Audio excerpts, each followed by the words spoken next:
تفہیم القرآن سید ابوالعلا مودودی سورہ الفتح آیات 8 تا 21 حصہ اول اعوذ باللہ من الشیطان الرجیم بسم اللہ الرحمن الرحیم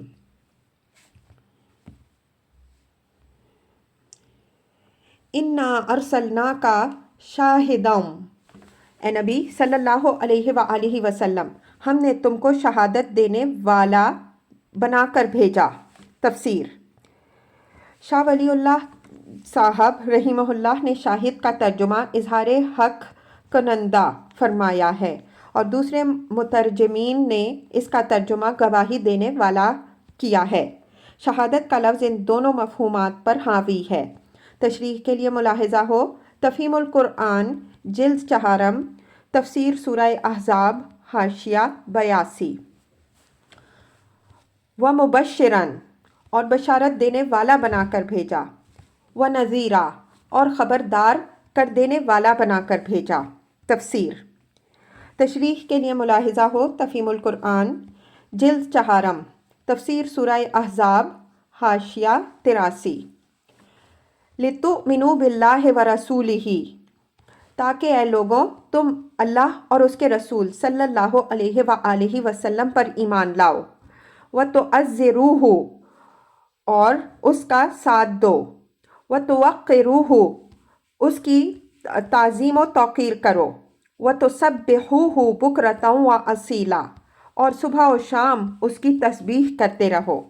تفسیر: بعض مفسرین نے تعزروہ اور توقروہ کی ضمیروں کا مرجع رسول اللہ صلی اللہ علیہ وآلہ وسلم کو اور تسبحوہ کی ضمیر کا مرجع اللہ تعالیٰ کو قرار دیا ہے، یعنی ان کے نزدیک آیت کا مطلب یہ ہے کہ تم رسول کا ساتھ دو، اس کی تعظیم و توقیر کرو اور صبح و شام اللہ کی تسبیح کرتے رہو۔ لیکن ایک ہی سلسلہ کلام میں ضمیروں کے دو الگ الگ مرجع قرار دینا، جبکہ اس کے لیے کوئی قرینہ موجود نہیں ہے، درست نہیں معلوم ہوتا۔ اسی لیے مفسرین کی ایک دوسرے گروہ نے تمام ضمیروں کا مرجع اللہ تعالیٰ ہی کو قرار دیا ہے اور ان کے نزدیک عبارت کا مطلب یہ ہے کہ تم اللہ کا ساتھ دو، اس کی تعظیم و توقیر کرو اور صبح و شام اس کی تسبیح کرتے رہو۔ صبح و شام تسبیح کرنے سے مراد صرف صبح و شام ہی نہیں بلکہ ہمہ وقت تسبیح کرتے رہنا ہے۔ یہ ایسا ہی ہے جیسا کہ ہم کہتے ہیں کہ فلاں بات کا شہرہ مشرق و مغرب میں پھیلا ہوا ہے، تو اس کا مطلب یہ نہیں ہوتا کہ صرف مشرق اور مغرب کے لوگ اس بات کو جانتے ہیں، بلکہ اس کا مطلب یہ ہوتا ہے کہ ساری دنیا میں اس کا چرچا ہو رہا ہے۔ ان الذین یبایعونک انما یبایعون اللہ، اے نبی صلی اللہ علیہ وآلہ وسلم، جو لوگ تم سے بیعت کر رہے تھے وہ دراصل اللہ سے بیعت کر رہے تھے۔ تفسیر: اشارہ ہے اس بیعت کی طرف جو مکہ معظمہ میں حضرت عثمان رضی اللہ عنہ کے شہید ہو جانے کی خبر سن کر رسول اللہ صلی اللہ علیہ وآلہ وسلم نے صحابہ کرام رضی اللہ عنہم اجمعین سے حدیبیہ کے مقام پر لی تھی۔ بعض روایات کی روح سے یہ بیعت علی الموت تھی اور بعض روایات کے مطابق بیعت اس بات پر لی گئی تھی کہ ہم میدان جنگ سے پیٹھ نہ پھیریں گے۔ پہلی بات حضرت سلمہ بن عقو رضی اللہ عنہ سے مروی ہے اور دوسری بات حضرات ابن عمر رضی اللہ عنہ، جابر بن عبداللہ رضی اللہ عنہ اور معقل بن یسار رضی اللہ عنہ سے۔ معال دونوں کا ایک ہی ہے۔ صحابہ رضی اللہ عنہم اجمعین نے رسول پاک صلی اللہ علیہ وآلہ وسلم کے ہاتھ پر بیعت اس بات کی تھی کہ حضرت عثمان رضی اللہ عنہ کی شہادت کا معاملہ اگر صحیح ثابت ہوا تو وہ یہیں اور اسی وقت قریش سے نمٹ لیں گے، خواہ نتیجے میں وہ سب سے کٹ ہی کیوں نہ مریں۔ اس موقع پر چونکہ یہ امر ابھی یقینی نہیں تھا کہ حضرت عثمان رضی اللہ عنہ واقعی شہید ہو چکے ہیں یا زندہ ہیں، اس لیے رسول اللہ صلی اللہ علیہ وآلہ وسلم نے ان کی طرف سے خود اپنا ایک ہاتھ دوسرے ہاتھ پر رکھ کر بیعت فرمائی اور اس طرح ان کو یہ شرف عظیم حاصل ہوا کہ آپ صلی اللہ علیہ وآلہ وسلم نے اپنے دست مبارک کو ان کے ہاتھ پر قائم مقام بنا کر انہیں اس بیعت میں شریک فرمایا۔ حضور صلی اللہ علیہ وآلہ وسلم کا ان کی طرف سے خود بیعت کرنا لازماً یہ معنی رکھتا ہے کہ حضور صلی اللہ علیہ وآلہ وسلم کو ان پر پوری طرح یہ اعتماد تھا کہ اگر وہ موجود ہوتے تو یقیناً بیعت کرتے۔ ید اللہ فوق ایدیہم، ان کے ہاتھ پر اللہ کا ہاتھ تھا۔ تفسیر، یعنی جس ہاتھ پر لوگ اس وقت بیعت کر رہے تھے وہ شخص رسول صلی اللہ علیہ وآلہ وسلم کا ہاتھ نہیں بلکہ اللہ کے نمائندے کا ہاتھ تھا، اور یہ بیعت رسول کے واسطے سے در حقیقت اللہ تعالیٰ کے ساتھ ہو رہی تھی۔ فمن نقص فإنما ينقص على نفسه، اب جو اس عہد کو توڑے گا اس کی عہد شکنی کا وبال اس کی اپنی ہی ذات پر ہوگا۔ ومن اوفى بما عاهد علیہ اللہ، اور جو اس عہد کو وفا کرے گا جو اس نے اللہ سے کیا۔ تفسیر، اس مقام پر ایک لطیف نقطہ نگاہ میں رہنا چاہیے۔ عربی زبان کے عام قاعدے کی روح سے یہاں عاہد علیہ اللہ پڑھا جانا چاہیے تھا، لیکن اس عام قاعدے سے ہٹ کر اس جگہ علیہ اللہ پڑھا جاتا ہے۔ علامہ آلوسی رحمہ اللہ نے اس غیر معمولی اعراب کے دو وجوہ بیان کیے ہیں۔ ایک یہ کہ ایک خاص موقع پر اس ذات کی بزرگی اور جلالت شان کا اظہار مقصود ہے جس کے ساتھ یہ عہد استوار کیا جا رہا ہے، اس لیے یہاں علیہ کے بجائے علیہ ہی زیادہ مناسب ہے۔ دوسرے یہ کہ علیہ میں ہے دراصل ہوا کی قائم مقام ہے اور اس کا اصلی اعراب پیش کا ہی تھا نہ کہ زیر کا، لہٰذا یہاں اس کے اصلی اعراب کو باقی رکھنا وفائے عہد کے مضمون سے زیادہ مناسبت رکھتا ہے۔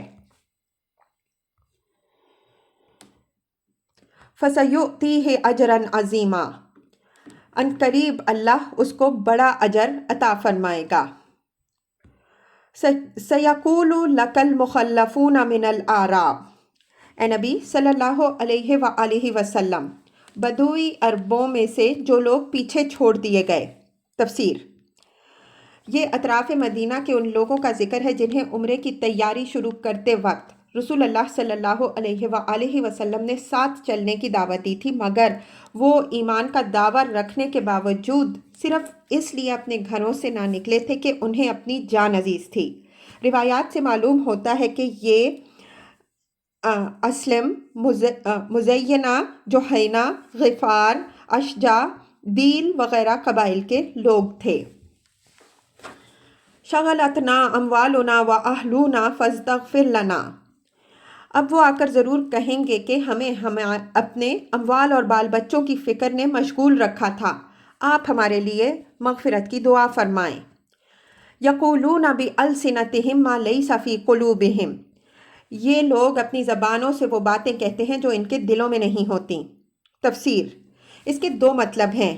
ایک یہ کہ تمہارے مدینہ پہنچنے کے بعد یہ لوگ اپنے نہ نکلنے کے لیے جو عذر اب پیش کریں گے وہ محض ایک چھوٹا بہانہ ہوگا، ورنہ ان کے دل جانتے ہیں کہ وہ دراصل کیوں بیٹھ رہے ہیں۔ دوسرے یہ کہ ان کا اللہ کے رسول صلی اللہ علیہ وآلہ وسلم سے دعائے مغفرت کی درخواست کرنا محض زبانی جمع خرچ ہوگا، اصل میں وہ نہ اپنی اس حرکت پر نادم ہیں اور نہ انہیں یہ احساس ہے کہ انہوں نے رسول اللہ صلی اللہ علیہ وآلہ وسلم کا ساتھ نہ دے کر کسی گناہ کا ارتکاب کیا ہے، اور نہ ان کے دل میں مغفرت کی کوئی طلب ہے۔ اپنے نزدیک تو وہ یہ سمجھتے ہیں کہ انہوں نے اس خطرناک سفر پر نہ جا کر بڑی عقل مندی کی ہے، مگر انہیں واقعی اللہ اور اس کی مغفرت کی کوئی پرواہ ہوتی تو وہ گھر بیٹھے ہی کیوں رہتے۔ فَمَن يَمْلِكُ لَكُم مِّنَ اللَّهِ شَيْئًا إِنْ أَرَادَ بِكُمْ ضَرًّا أَوْ أَرَادَ بِكُمْ نَفْعًا، ان سے کہنا، اچھا یہی بات ہے تو کون تمہارے معاملے میں اللہ کے فیصلے کو روک دینے کا کچھ اختیار بھی رکھتا ہے، اگر وہ تمہیں کوئی نقصان پہنچانا چاہے یا نفع بخشنا چاہے۔ بل کان اللہ بما تعملون خبیرا، تمہارے اعمال سے تو اللہ ہی باخبر ہے۔ تفسیر، یعنی اللہ کا فیصلہ تو اس علم کی بنا پر ہوگا جو وہ تمہارے عمل کی حقیقت کے متعلق رکھتا ہے۔ اگر تمہارا عمل سزا کا مستحق ہو اور میں تمہارے لیے مغفرت کی دعا کر دوں تو میری یہ دعا تمہیں اللہ کی سزا سے نہ بچا دے گی، اور اگر تمہارا عمل سزا کا مستحق نہ ہو اور میں تمہارے حق میں استغفار نہ کروں تو میرا استغفار نہ کرنا تمہیں کوئی نقصان نہ پہنچا دے گا۔ اختیار میرا نہیں بلکہ اللہ کا ہے، اور اس کو کسی کی زبانی باتیں دھوکہ نہیں دے سکتی۔ اس لیے تمہارے ظاہری قول کو میں سچ مان بھی لوں اور اس کی بنا پر تمہارے حق میں دعائیں مغفرت بھی کر دوں تو اس کا کوئی فائدہ نہیں ہے۔ بل ظننتم ان لن ينقلب الرسول والمؤمنون الى اہلیہم ابدا، مگر اصل بات وہ نہیں ہے جو تم کہہ رہے ہو، بلکہ تم نے یوں سمجھا کہ رسول صلی اللہ علیہ وآلہ وسلم اور مومنین اپنے گھر والوں میں ہرگز پلٹ کر نہ آ سکیں گے۔ وَزُيِّنَ ذَلِكَ فِي قُلُوبِكُمْ، اور یہ خیال تمہارے دلوں کو بہت بھلا لگا۔ تفسیر، یعنی تم اس بات پر بہت خوش ہوئے کہ رسول صلی اللہ علیہ وآلہ وسلم اور اس کا ساتھ دینے والے اہل ایمان جس خطرے کے منہ میں جا رہے ہیں اس سے تم نے اپنے آپ کو بچا لیا۔ تمہاری نگاہ میں یہ بڑی دانش مندی کا کام تھا، اور تمہیں اس بات پر بھی خوش ہوتے ہوئے کوئی شرم نہ آئی کہ رسول صلی اللہ علیہ وآلہ وسلم اور اہل ایمان ایک ایسی مہم پر جا رہے ہیں جس سے وہ بچ کر نہ آئیں گے۔ ایمان کا دعویٰ رکھتے ہوئے بھی تم اس پر مضطرب نہ ہوئے، بلکہ اپنی یہ حرکت تمہیں بہت اچھی معلوم ہوئی کہ تم نے اپنے آپ کو رسول صلی اللہ علیہ وآلہ وسلم کے ساتھ اس خطرے میں نہیں ڈالا۔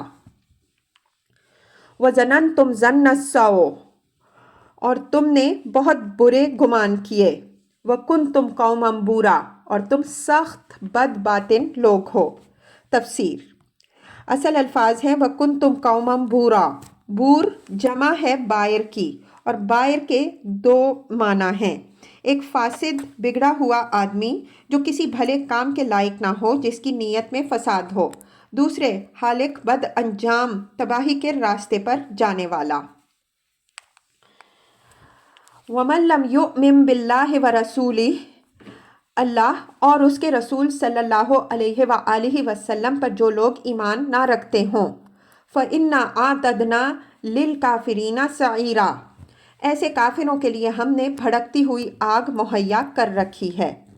تفسیر، یہاں اللہ تعالیٰ ایسے لوگوں کو صاف الفاظ میں کافر اور ایمان سے خالی قرار دیتا ہے جو اللہ اور اس کے دین کے معاملے میں مخلص نہ ہوں، اور آزمائش کا وقت آنے پر دین کی خاطر اپنی جان و مال اور اپنے مفاد کو خطرے میں ڈالنے سے جی چرا جائیں، لیکن یہ خیال رہے کہ یہ وہ کفر نہیں ہے جس کی بنا پر دنیا میں کسی شخص یا گروہ کو خارج از اسلام قرار دیا جائے، بلکہ وہ کفر ہے جس کی بنا پر آخرت میں وہ غیر مومن قرار پائیں گا۔ اس کی دلیل یہ ہے کہ اس آیت کے نزول کے بعد بھی رسول اللہ صلی اللہ علیہ وآلہ وسلم نے ان لوگوں کو جن کے بارے میں یہ آیت نازل ہوئی تھی خارج از اسلام نہیں قرار دیا، اور نہ ان سے وہ معاملہ کیا جو کفار سے کیا جاتا ہے۔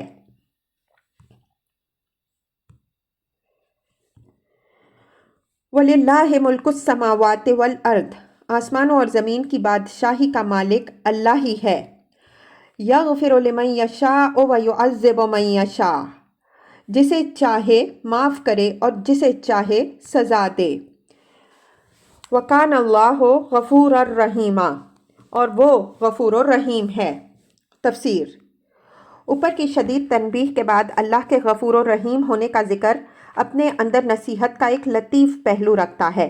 اس کا مطلب یہ ہے کہ اگر اب بھی اپنی غیر مخلصانہ روش چھوڑ کر تم لوگ اخلاص کی راہ پر آ جاؤ تو